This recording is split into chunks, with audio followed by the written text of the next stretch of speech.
That's actually one of the things that I would have never expected that came out of me going to Cleetus's and racing that. I'd gone to bed. My wife had fallen asleep on the couch and then got up to go get a glass of water and looked out the window and my shop was on fire. Welcome to the Sent and Bent podcast. This is episode 74, and we have a couple of firsts today. It's the first ever podcast without Edwin, and it's also our first ever third guest appearance.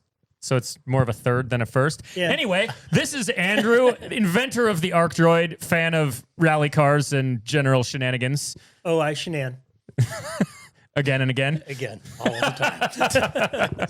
So who knows what we're going to be talking about today, but it'll probably be nerdier than average, and there'll definitely be less basket people, and hopefully less Chang Lees. Oh, yeah, and, you don't have to correct my grammar all the time. You know, we would have been able to go the whole podcast without saying Chang Lees, but you said without Chang Lees, so we've already mentioned Chang Lees. I also, I'm aware of the irony of me bringing up the Chang Lees and the basket people.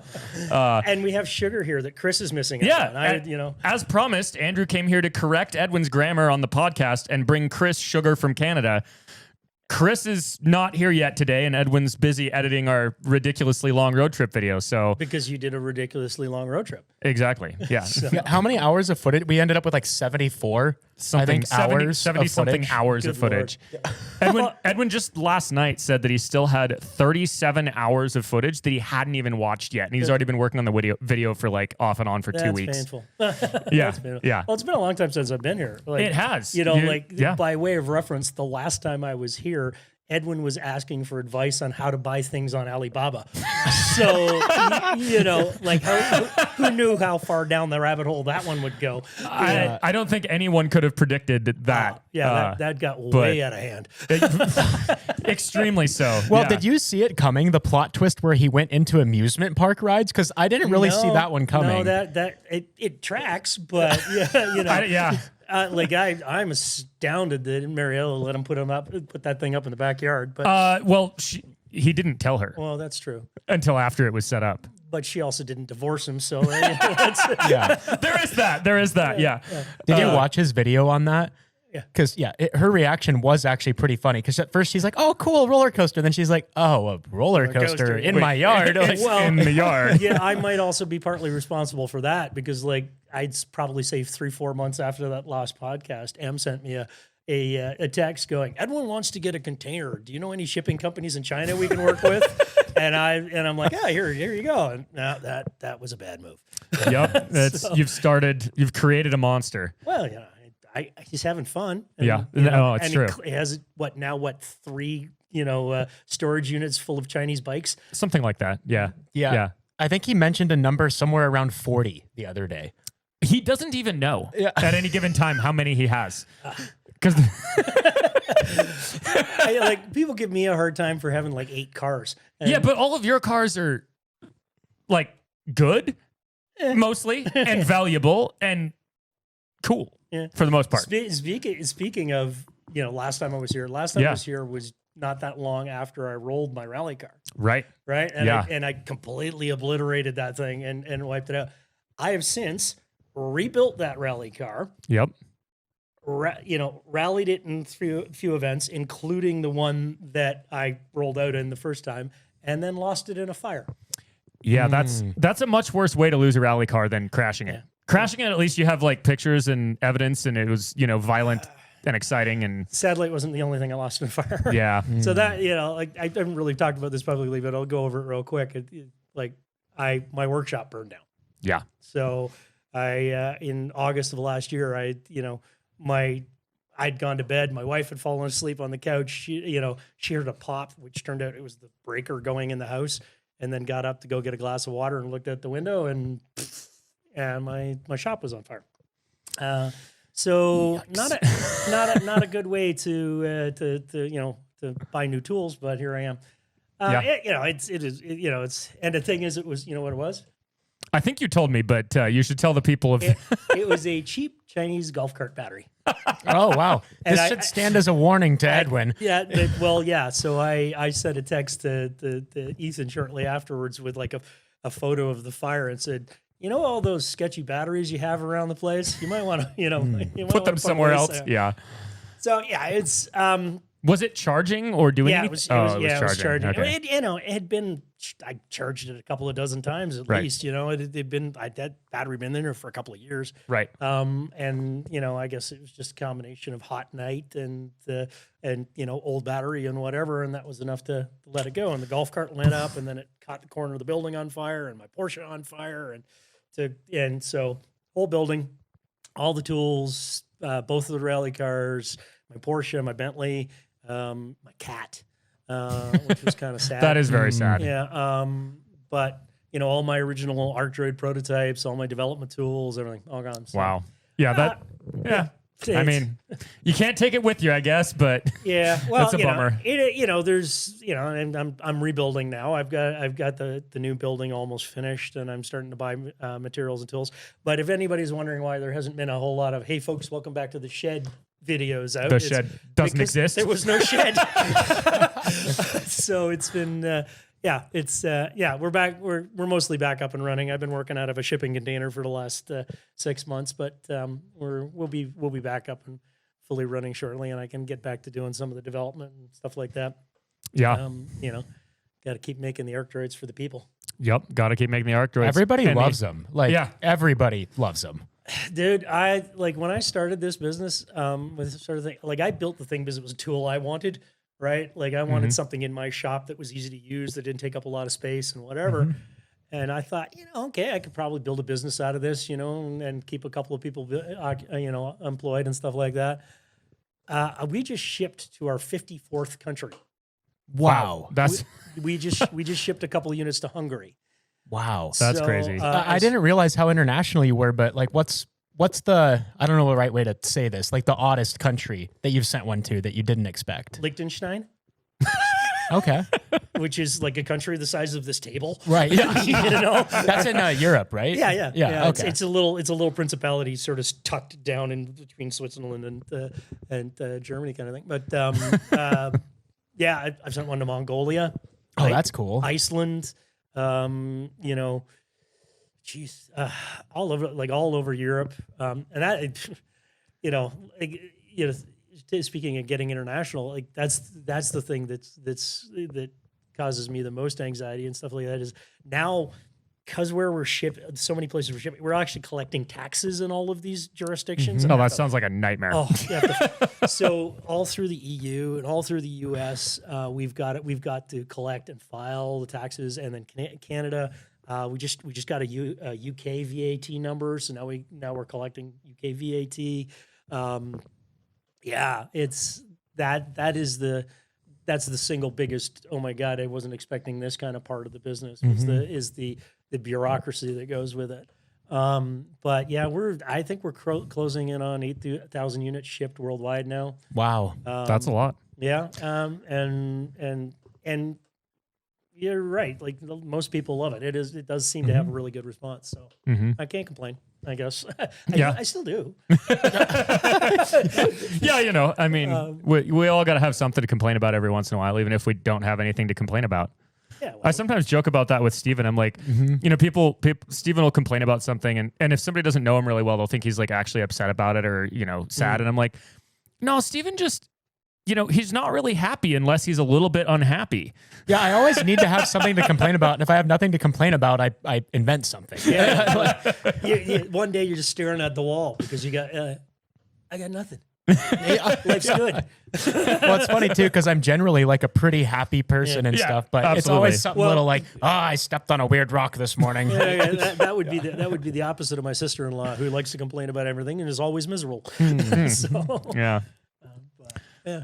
So you just told me that you're getting a new rally car to replace your sadly crisped one. Yeah, well, I had crisped two. Well, right, crisped two. I had two of them. So I had the original rally car that I built, and then I was in the process of building another one, very similar to it, but much higher spec, and lost both of them. And really annoyingly, not covered under insurance. That's very frustrating. How did they weasel their way out of that? Well, the policy basically excludes anything automotive because the automotive stuff needs to have its own automotive insurance policy. Oh, and that was probably something that you didn't know or didn't see in the fine print. I didn't know, and also it's how do I insure a $20,000 racing engine that's sitting on a stand? Right. Yeah. I mean, how do you? Yeah. You can't really. Yeah. Like it's really difficult. Just set it in the shell of another car and be like, oh yeah, it's a Honda. Anyway, Put it in the trunk of your Porsche. Hey, the Porsche was insured. No. Also not covered. Oh, because I only had liability on it. Oh, I didn't right. have fire and theft on it. So I also lost the Porsche without being paid for it.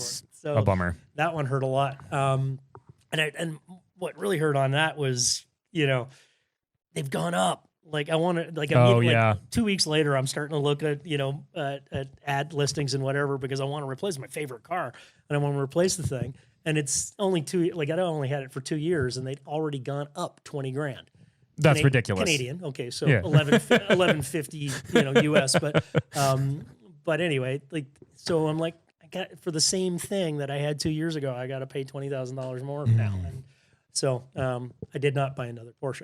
But I did, back to your point, I did order another rally car. I'm actually not building it myself this time.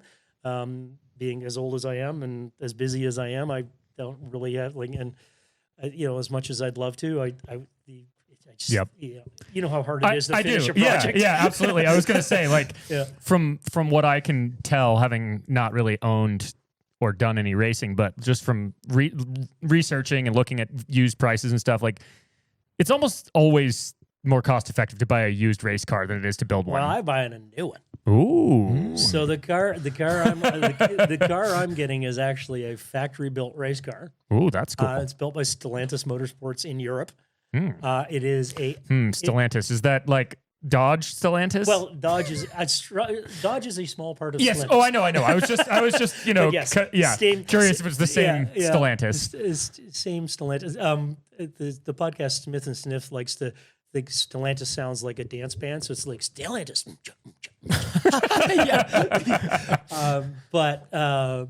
So Stellantis Motorsport started doing these.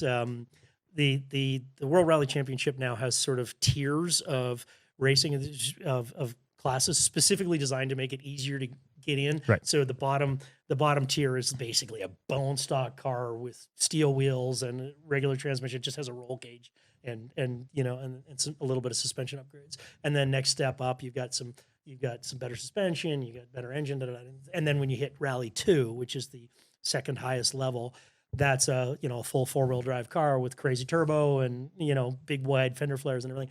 I would love a Rally 2 car. I do not have the money for that. So I got what's called a Rally 4 car, and Rally 4 is front wheel drive, sequential gearbox. So you have a proper sequential dog box. It's got a 1.2 liter engine cranking out 212 horsepower.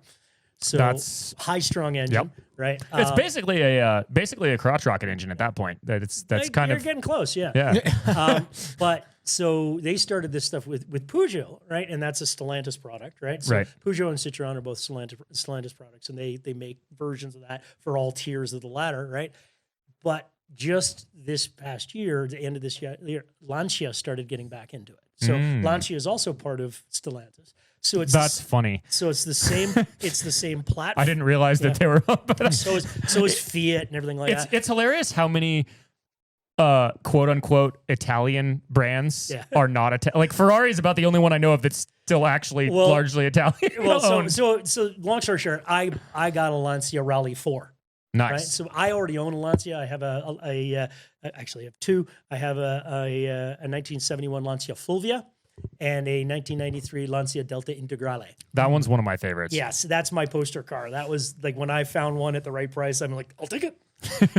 So for me, it was just sort of it was a kind of, it would be cool to have three Lancias together. It's the same car as the Peugeot, or just different badging, just basically a few different body panels and stuff like that. So it's the same platform. And in fact, you'll see this, the Lancia will post, they won a rally on, in Italy or something like that, and they'll have a Facebook post, and like the top three comments is people going, "This is not a Lancia, it's just a Peugeot with a different badge." Yeah, whatever, dude. It says Lancia on it. It's a Lancia. A Lamborghini is just a Volkswagen with a different badge. Exactly. So just an Audi with new bits, right? So that's the way the world works. It's kind of funny how many of those brands just fall under the same umbrellas. Oh, yeah. There's three options. Stellantis is massive. They've got to be one of the biggest conglomerates. No? No, I think worldwide Ford's still bigger, but Stellantis covers more brands Right. than most of them, Yeah. right? You know, Well, and I think Toyota is still the biggest in terms of sales numbers. yeah, I Yeah, I They- think they're number one selling. Yeah. they certainly have been for a long time. They may have lost that crown to Ford, but I don't know. But yeah. Anyway. Yeah, whatever. But anyway, so I decided to push the easy button. Yep. And buy a pre-made. It's currently in France. It's been finished. It's ready to go. It will go into a container sometime in the next 2 weeks or so and get shipped over to Canada, and I can roll that one into the bush instead. The question is, does it hurt more when it's money or time?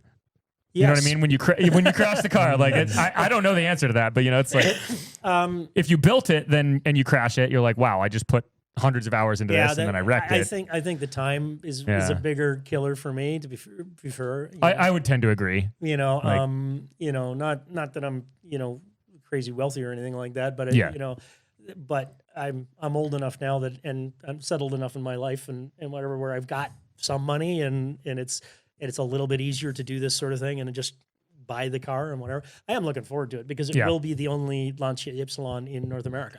Oh, that's cool. Wow. So it will be the first Lancia, like factory rally car in North America in like 30 years. Wow, that's pretty cool. That is cool. yeah. Yeah. But yeah, no, I would tend to agree. Like, for example, if I, destroyed one of the things that I've spent hundreds of hours building versus totaled my Toyota truck, like the truck, I don't care. Yeah, you can Like, it's just money. And it's just, off the lot, I mean, that right? one's insured, but even if it wasn't, like, Yeah. it would suck because it'd be inconvenient and financially disappointing and all of those things. But I Well, just there's hundreds of thousands of those things out there. It just, it's You not have a habit of building things that are one of one. exactly. Yeah. A habit. Yeah. Demonstrate the diesel Ferrari over there. Or the, chopper on 46-inch tires behind you, or the Yeah.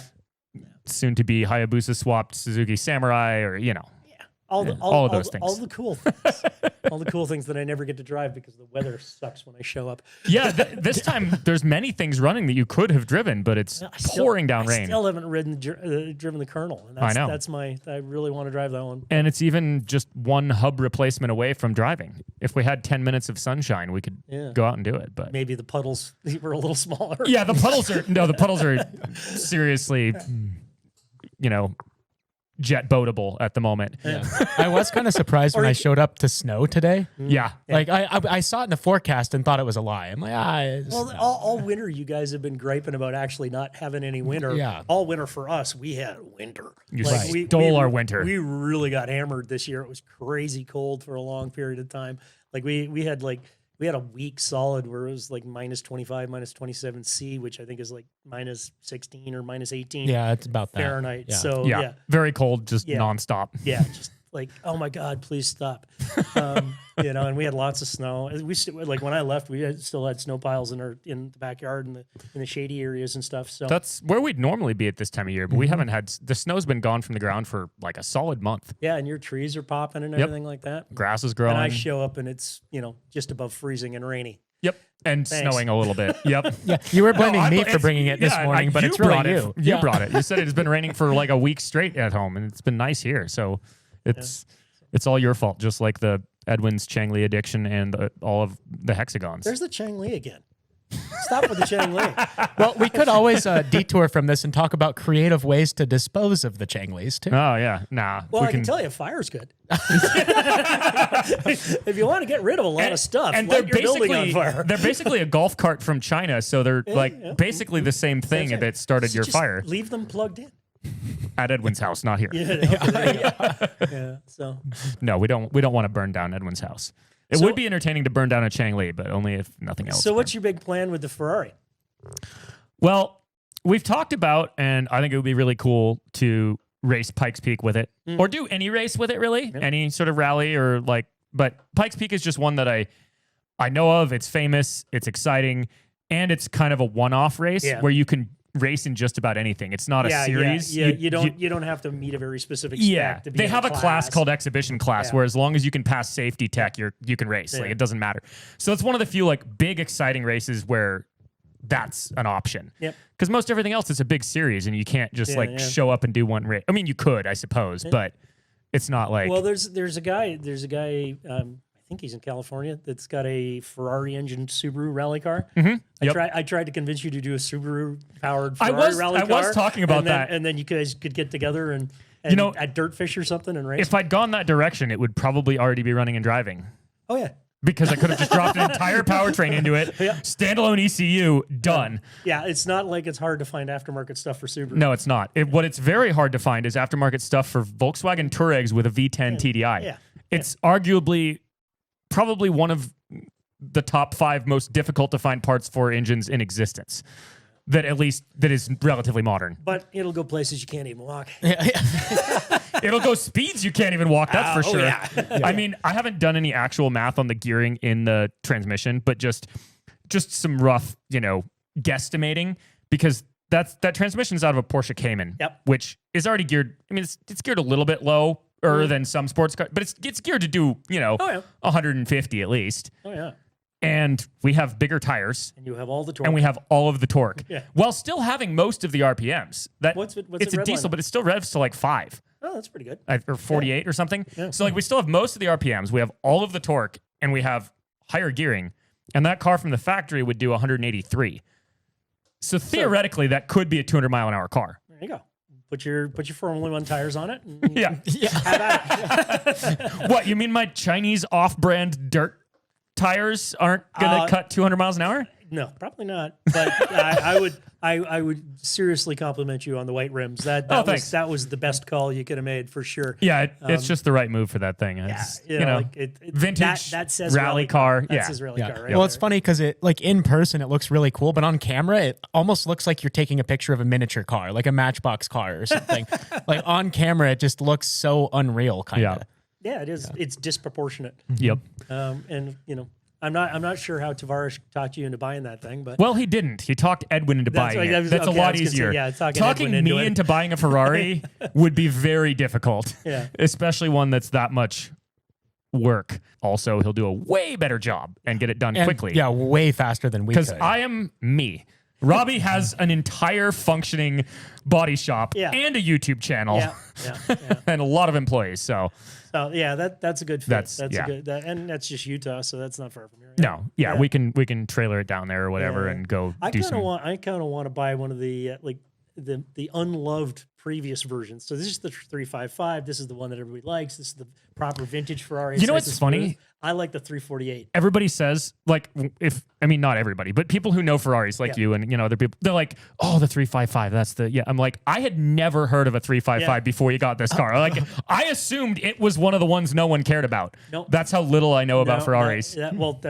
So this was originally Hoovie's car, right? Yep. And then Tavares bought it after the fire and then sat on it for a couple of years, and then you guys got it, right? But yeah, that's the whole reason Hoovie got it is because it's the one. Yeah. Right? It's the one that everybody wants. I don't like it. I like the one before it, the 348 with the strikes down the side. Like I agree. The Miami Vice doors and stripes and whatever. But apparently the trick there is you got to buy a 94 because Luca Montesembolo came to Ferrari in like late 93 and drove the 348 and came back and said, this is all crap. Fix everything. Right. So apparently the one to get is the 94 after Luca showed up and fixed everything. And then in 95, they went to this model and changed the looks of it. Except for the Spider. You could get a 95 348 Spider. What do you know? Yeah. So I'm not a fan of convertibles, really. I don't own one. like I say, I got a bit of a car collection. I really should add a convertible to my car collection. After our last road trip in the Nash and the Samurai driving all the way up the coast, while I was driving that, I was thinking we should do a vintage convertible road trip, similar type of thing, but do it in whatever. I mean, personally, I'd go for something like an MGB or like a roadster style thing rather than a big old American. Yeah, not American. Barge. Yeah, I'm not like those are. I don't know. I mean, a lot of people are into them, but also as far as like YouTube and that kind of stuff goes, they're overdone. I mean, not even just YouTube, but like car culture in general, like junkyard digs, and all of them are, and like Motor Trend and all of that stuff has been all those. But like I'm talking, like small convertibles, like an MGB or a Fiat 124 Spider or Triumph GT or Spitfire, Spitfire, or the other one, the not GT6, the TR6. TR6. TR6, TR4, whatever. Like any one of those. I think the Spitfire is slightly better looking, but the TR6 is a much better car. Yeah. Well, and I actually leave the Not Spitfire that it's a good off car, the list. but it's a much better one than the Spitfire. I leave the Spitfire off the list entirely because we had one. Yeah. You put the snowmobile And we put the snowmobile engine in it, and I know how with the deft drive shaft and everything. Yeah, and I know how atrociously murderous the rear suspension is on those. And I mean, I'm sure at some point in their generations they fixed that, but Not something you want to drive across the country in. No. It's a transverse leaf spring. So like, normal leaf spring on a truck. So is an old Corvette. Yeah. Yeah, but this one's worse. So it's a transverse leaf spring in the rear. So like imagine one leaf spring in like the Samurai over there, but turned upside down and turned sideways. And that manages the suspension for both the rear tires. But also it's a swing axle. So like old Volkswagens did this too, where the axle has a pivot at the inside on the transmission, but it does not have another U-joint out at the outside. So as it travels up and down, the tire goes like this. It doesn't arc, meaning that Triumphs were famous for killing people because you hit a bump whilst going around a corner, it would bounce up, the tire would travel down, and then when you came back down, it would fold under the car and you'd roll. Oh, yeah, that's not ideal. No. So by way of comparison, I have my 1971 Lancia Fulvia, which is a front-wheel drive car. It looks like a rear-wheel drive Italian, coupe, right? Really sexy little car, but it's front-wheel drive. It uses a transverse leaf spring in the front. Oh, no. But does it at least have an extra link to keep it more straight up and down? Okay. It's pretty good. That's good. But it also has a trailing axle in the rear. Like the same thing you're talking about. Huh. So that trailing axle is pretty common in a lot of cars. In fact, actually, technically, the new Lancia I've got's got a trailing axle in it as well. So that but they've gotten a lot better at getting the geometry. Yeah, right. They make it so it doesn't it's less likely to go like that. Yeah. Yep. But the big thing of the Triumph was it was just made out of tinfoil. Right. That too. They're so thin. Yeah, nothing would stay straight. My grandmother actually rolled one of those into a ditch in the 70s. Yikes. That's hilarious. Not hilarious for her at the time, but it's a funny story to tell. Well, there may have been a couple of cocktails involved. I don't know. But that was cool road trip. So if you need a convertible, you can just join us on that road trip. Buy one wherever we go, drive it back with us, and then you're almost to Canada, except then you have to drive all the way across Canada. Actually, the last time I passed through, I was driving a convertible through here. I know. You were, Me and my dad went to BC to pick up a 1982 380 SL and drove it from here all the way back to Ontario via your place and Montana and Wisconsin and all that other stuff. But and we just stopped in and said hi, right? But that I bought that one because that was my dad's, the only car my dad ever talked about, right? Like I'm a car guy and been a car guy since I was a kid, whatever, and my dad has never been he drove like a Dodge Dart when I was young, and he had a like a Mazda 3 that he put like 360,000 miles on. Wow. Right? He was commuting to work in the thing for like 6 years, and you would get in and push the clutch pedal, and the clutch pedal would make the noise, "I'm tired." But the only car I ever remember him talking about was in a 1980s 380 SL Mercedes. It's an oddly specific car to be interested in. And they're not worth a whole lot. They're not a super collectible car or anything like that. But I actually stumbled across one a couple of years ago at an auction in BC and put in a low ball bid on it and won it. And that was probably a pretty fun trip. Yeah, for so you I and gave him. that to my dad for Christmas and whatever. And then later that year we flew out and drove it home. So and that was my convertible road trip. Ironically, without actually taking the top off, because it came with the removable hardtop.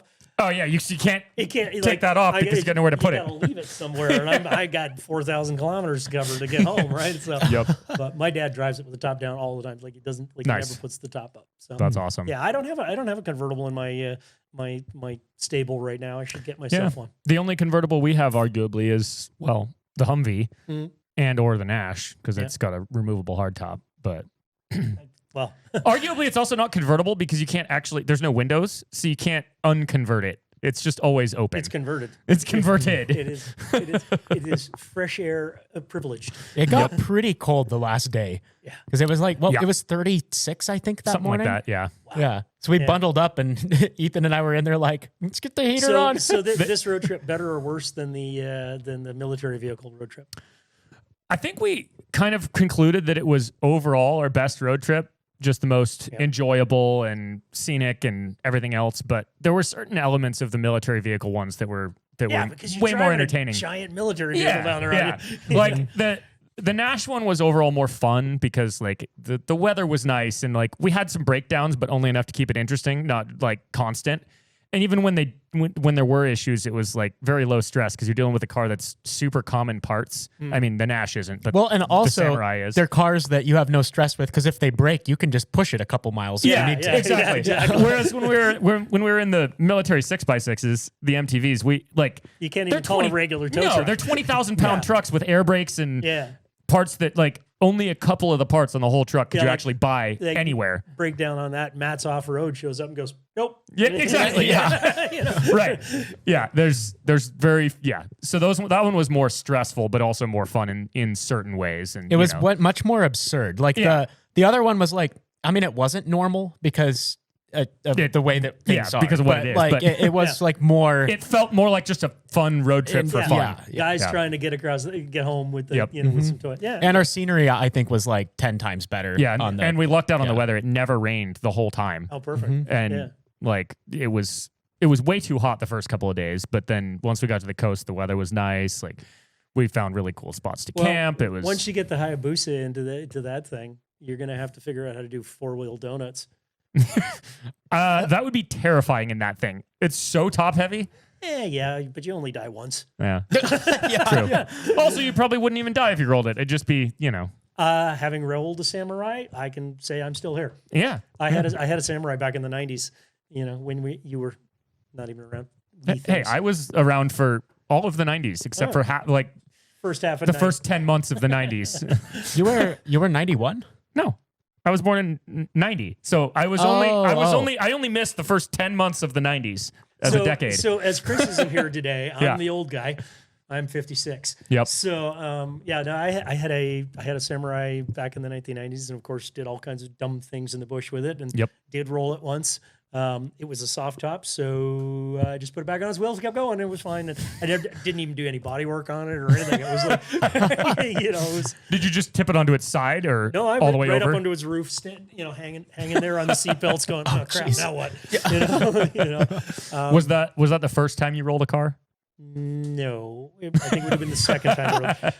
The first time I rolled a car, I did that actually on purpose. First time I rolled a car, I dragged a 1971 Datsun pickup out of a Canadian field. It was rusted as hell, but somebody gave it to me for free, and I'm 17, so of course you take the free stuff, right? That sounds like how I got my first truck too. Yeah. And I spent a crap load of time rebuilding it and trying to make it work and fixing it up. And then I couldn't get it. Like I didn't take it far enough to actually get it road legal because it was just such a pile. Yep. Right. And then we dicked around with it. And then one day me and a couple of buddies decided, okay, we're doing it. This is the swan song. We're going to, and so we just took it out to a gravel pit and just ran it until, and flipped it over twice, and, it was pouring out oil and the clutch was dying, and we just kept going until it died. Until it wouldn't go anymore. And then we left it there. and then came back like 3 weeks later, and somebody had pushed it into the river next to the gravel pit, and it was upside down in the river with the rims off it. Oh, jeez. Like somebody wanted the rims, I guess. So this was their way to get the rims. And we're like, all right, all right. How are we going to? That's where it lives now. I haven't seen it since. But wow. So, but you get away with that crap in 1984, I guess. Yeah. Well, that would have been 87 or something like that. But yeah. No, that was the That's first funny. time I rolled was in that, and then the second time would have been the Samurai. Third time would have been a rented rally car. Oof. And then the fourth time was my own rally car. Nice. Wow. I think I've only rolled, I mean, if we're counting vehicles as like, theoretically road legal car-ish things, I rolled a Subaru pretending to rally. Yeah, you told that many years story on ago. the podcast once, didn't you? Yeah. And then I rolled our K truck, like right after we finished it, basically tipped it over on its side. But I don't think I've rolled any other I've rolled like the Power Wheels and stuff, but I don't think I've rolled any other real cars. Yeah, real car type vehicles. Countless yard sales on motorcycles. Well, yeah, I mean, obviously, but you can't even count those. The number just last year, about this time of year, well, maybe a little later, probably late April, early May, something like that. I went out for a ride with all the guys that I generally snow bike with. I'm far more into snow biking than dirt biking, but I was into dirt biking first, so I still have dirt bikes. So, you know, in the spring when we all take our snow bike kits off, we always go out and find a place to go ride and whatever. And we're out at this place just north of here. It's called Stampede, and it's in the forest, much like this, but it's also sand, like sand dune sand. Oh, wow. Like really fine, like wherever there's big straightaways. Lots of berms. Yeah, lots of berms. There's big straightaways. There's lots of whoops. Oh, yeah? You know, like, because there's a power line that runs through it. So there's, in the power line cut, there's a bunch of whoops.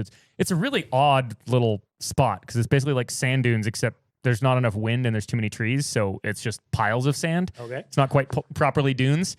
Anyway, we were out there and we found this giant step-up jump that somebody had built where it was along the power line cut, and there was like a regular-ish road that kind of came around a bank and then went down through there. And this jump came up the bank below that, gapped the road, and then theoretically you would go all the way up over the top of the hill and land down the other side. But it's probably like a... Theoretically. Yes. It's probably like a 70, 80-foot gap to actually land down the hill. So you got to have the balls and a lot of speed. Yeah. And so the upside is if you come up short, it was just a really gradual sandy slope. So you just kind of whoomp into it rather than... Whoomp, and then like you could, you know, if you come up short, you're not just dead. So one of the other guys there was like a previous motocross guy or whatever. I that was the first time I met him. He was like 22 or something.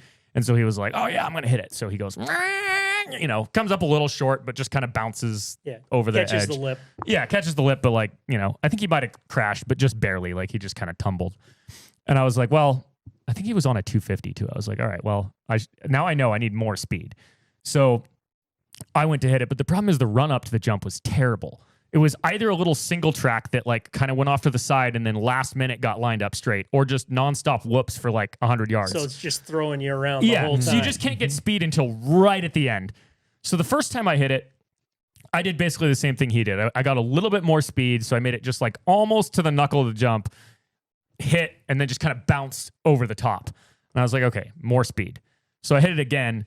Did the same thing, but just like a little bit farther. But that time I stayed on the throttle as long as possible to get all the speed. But that also meant that as I came off the lip, it kicked the back sideways a little bit. Oh, yeah. Because it just... But you're still on power. Still on the power, and it just, you know, kicked sideways. So I knew it was bad while it was in the air. It was one of those ones where you're like, oh, this isn't gonna work. Because I landed like, you know, it's still probably a 50-foot gap by the time I hit the top of the hill, and I was slightly sideways in soft sand, and I just boom, bounced, flopped, went over the bars, that mashed my knee into the handlebars, and I got up and I was like, oh man, I'm too old for this.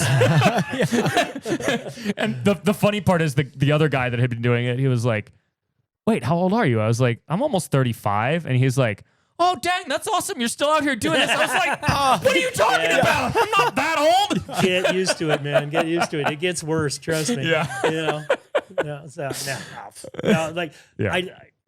You know, my yard sale days are dwindling. I've still ride motorcycles quite a lot. You know, I go to the Africa tours and stuff like that. This year we're doing, one of the regular tour buddies are doing loop around Scotland. We're going to do most of the North Coast 500. I was thinking that would be fun. But I planned a whole bunch of every day I created an itinerary, and then every day's got side quests, and then a list of like castles and waterfalls. And, nice. You know, that'd be a really cool spot to do. Sounds cool. Yeah. Yeah. No, Scotland is gorgeous. It really is beautiful. So on adventure bikes still? No, actually, just street bikes. These are adventure bikes. These are we're going to do the Royal Enfield Himalayan 450s. Oh, nice. So it's not a big, it's not a big adventure bike. The roads are pretty small and windy, and and there's not much off-roading. Yeah, and I'm sick of renting BMWs. Yeah. I've done my time on BMW adventure bikes. So we're trying something different. But yeah, I still ride a lot. But my yard sale days, I don't bounce the way I used to. You've had to tone it down a little notch. Yeah, well, my knees still working. I want them to keep working. Yeah. That crash I did, that was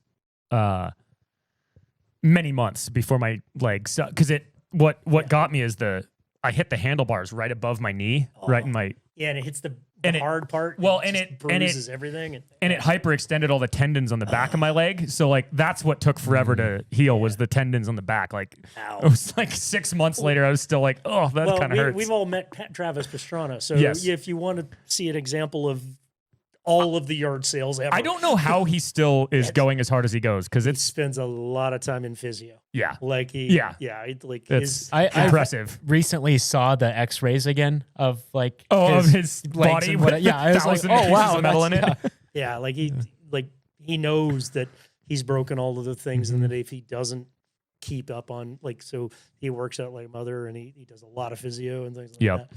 And he also tries not to Crash crash hard anymore, or at least not without a roll cage. yeah. So yeah, Yep. that boy has had an insane life. No kidding. Yeah. And the latest, you saw the latest Gymkhana with him, and right, the one in Australia. Australia. Yeah, that was pretty good. Yeah, that I think that's one of their better ones for sure. Mm-hmm.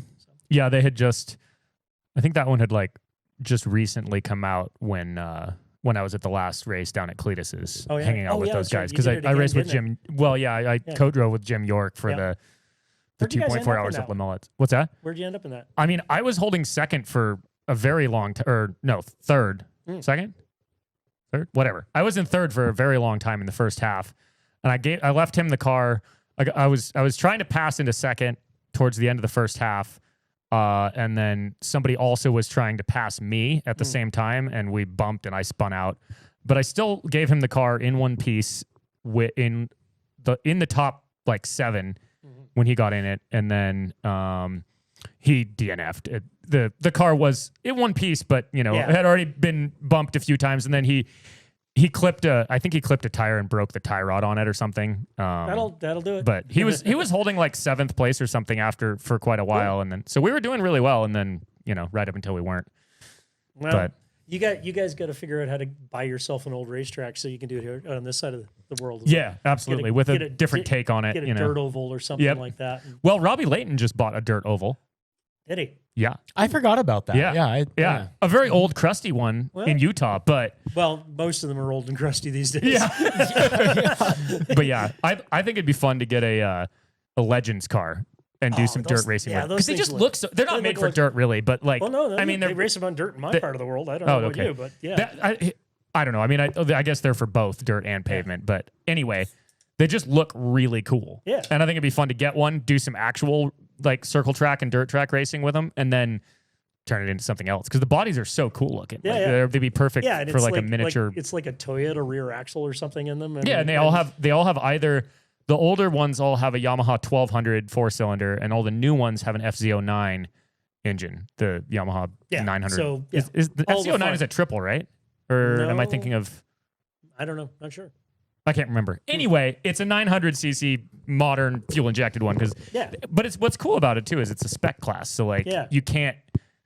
Yeah. It's not a pay to play class. It's like a very entry level type of thing. Yeah, if you're going to get into the circle track, That'd be fun, that yeah. definitely seems like a That's cool- actually one of the things that I would have never expected that came out of me going to Cleetus's and racing that Did you twice. like going around in circles? It's mind-numbingly dull to watch, but man, is it fun to do. In ways that like I haven't done much other racing, but I've done all the driving styles that go with it. Like driving in the way of rally or driving We in got to the get desert. you into a real rally car Yeah. one day too. Yeah. But what's unique to the circle track is like the door-to-door nature of it is one part. And then just like that's the biggest part. It's like just being able to be 4 inches off the bumper and behind and in front of you I've for done a like lot of ice- 100 laps. I've done a lot of ice racing, and you want something that looks painfully slow. Yeah. But in the car is Right. all activity and excitement. Yeah. That's the same thing. Right. Because you're on regular snow tires on an ice surface with no studs and Yeah. and So if and it's door to door, and you're trying desperately to make that little 2 inches more so you can get around the guy and everything. And from the the spectator point of view, it's Yeah. Right. it looks really slow but it's great from inside. Yeah, exactly. And that's the circle track racing. I mean, even in totally stock Crown Vics, which by the way, the nitrous does absolutely nothing. The first time we did the race, I forgot about nitrous the entire time and I never hit it because I was just focused on driving.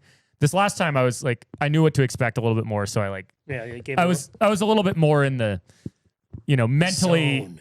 Well, He's in the zone. Well, arguably more and less in the sense that like the first one I was just like so hyped and so focused on driving, I forgot everything else. The second one I was like, oh, is the GoPro still going? Cool. All right. Nitrous, let's try that out. Nitrous I tried it like 6 or 8 times and it did absolutely nothing.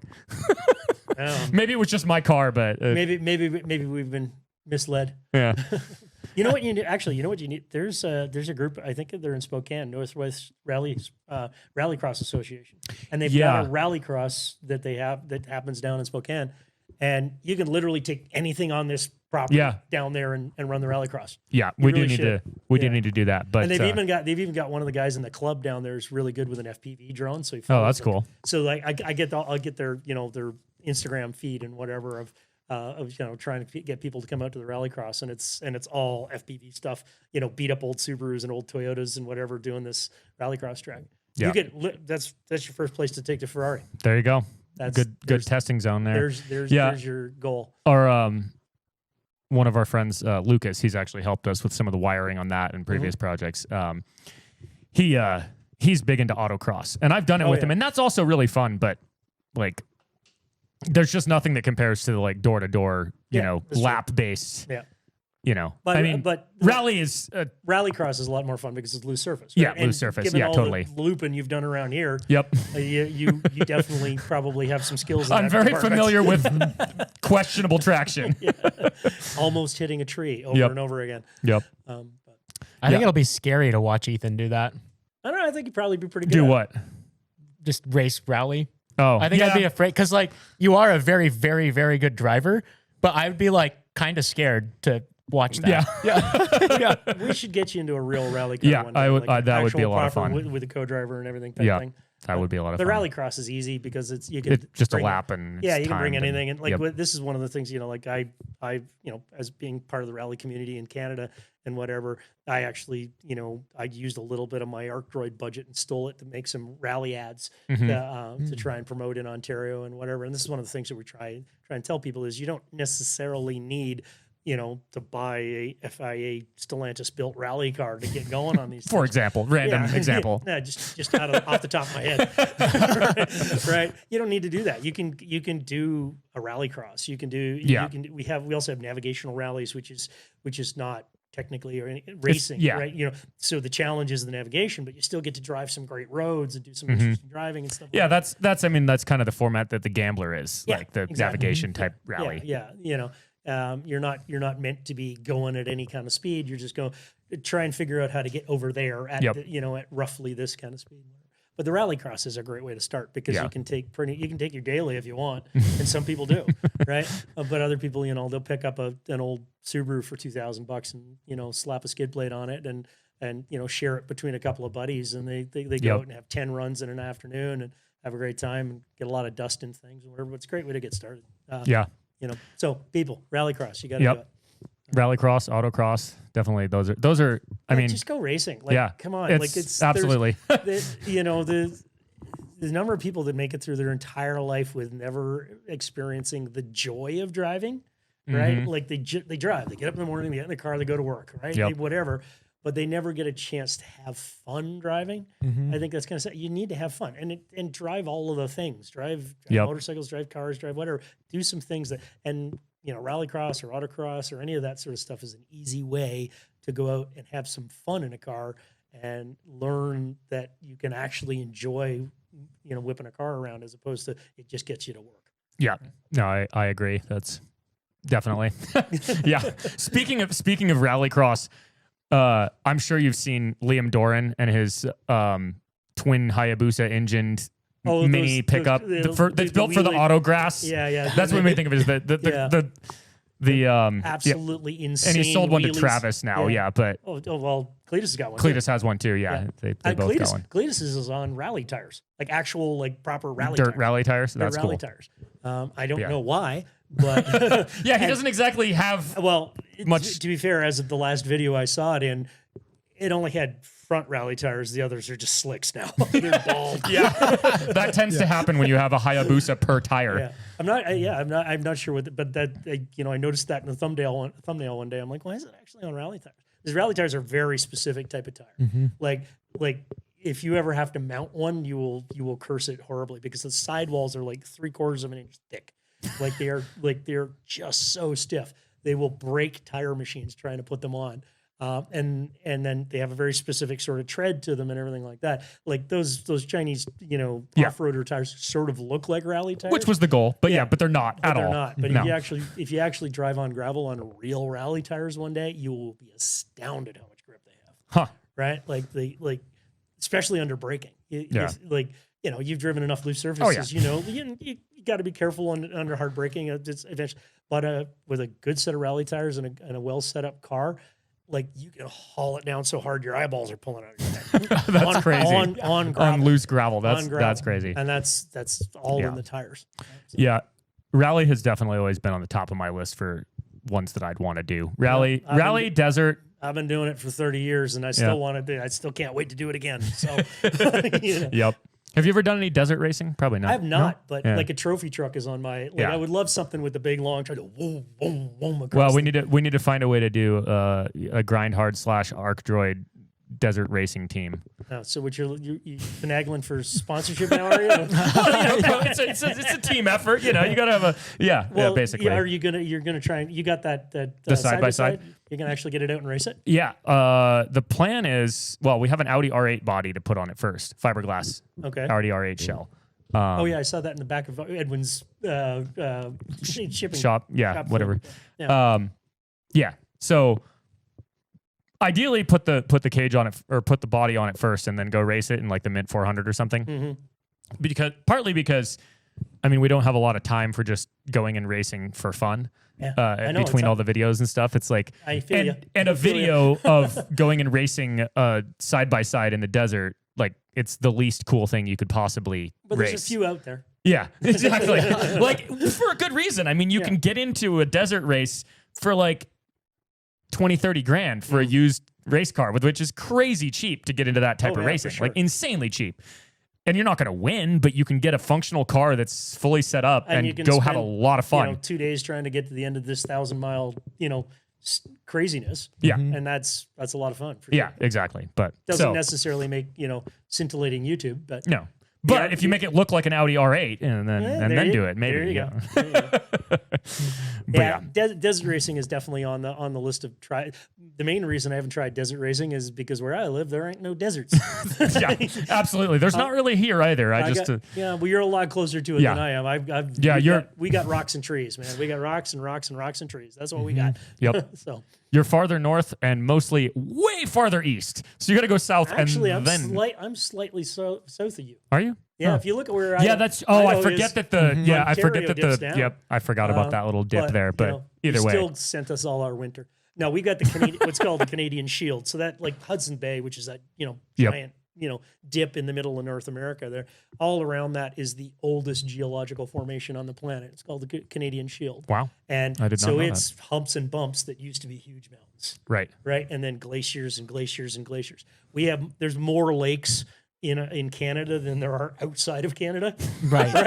I remember that was a crazy. trivia question recently, and I hadn't known the answer to that. That was cool. It's one of those things where there are so many lakes that anytime you look up the number of lakes, it says it is estimated that because, and it's 30,000 plus lakes or what. It's just because who's counting all that crap?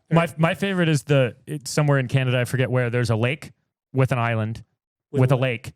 With an island, with a lake. That's in the Northwest Territories. Yeah. To be fair, the final island, it's kind literally of a puddle. Yeah, but nevertheless, it counts. It still counts. That's in the Northwest Territories. But yeah, where I live is literally where the Canadian Shield starts. Within a mile from my house is basically where the Canadian Shield starts. And so it's saying is if you're not standing on a rock, your feet are wet. Because it's just rocks, lake, tree, rock, bear, moose, whatever. So nice place, part of the world, but not the most hospitable for desert racing. No. So Yeah, the cool thing about desert is that, like, the sand stuff, because like you can just basically, like, you can go anywhere. Like in Utah, you just drive anywhere. Like nobody seems to care because it's all just sand anyway. Right. Well, and that's the cool thing. Yeah, like you said about desert racing is like there is a course, kinda, but if you can go somewhere else if you think it's better, and they do routinely. Yeah. But can't do it down on a rally. No, it's very specific. You get offline and it's trees. Yeah. Well, I'm sure we could talk about rallying and cars and Arc Droids and stuff all day, but we got things to build and upgrades for the Arc Droid to install. Brought you the new 10-inch controller. So this is this thing's really nice looking. Well, it's I'll hold it up so the camera can see. Oh yeah. Yeah. So the idea here is, this has a lot more power, processing power, a lot more capability. Bunch of new features, and we'll like our old system. We'll continually update this. Nice. This is just the first release. You've got things like you can actually do text on the bottom. It's got a shapes library, so if you want to do a shock tab or something like that, you can just choose the button and dial in your dimensions for your shock tab. You don't have to do individual components. It'll do curve smoothing. It's got much more reactivity. It's got more memory. You can do bigger files. It also has a standalone mode, so you can actually plug a USB power supply into it and a mouse and use it on your kitchen table, and then take it out into the freezing cold garage to do your cut and stuff like that. Oh, and don't forget, we just launched the new giveaway. We are giving away a K-Truck full of tools, including a brand new Arc Droid and a, what do you call it, a flex table? Yeah. Flex table, so, cut table for it. And if you ask real nice, I'll throw one of those into. There you go. And every dollar you spend on grindhardplumbingco.com gets you an entry to win. We've got goose hats, goose shirts, all sorts of good stuff. Go check it out. And thanks for listening to the Sent and Bent podcast. It's available wherever you listen to podcasts. Bye, everybody.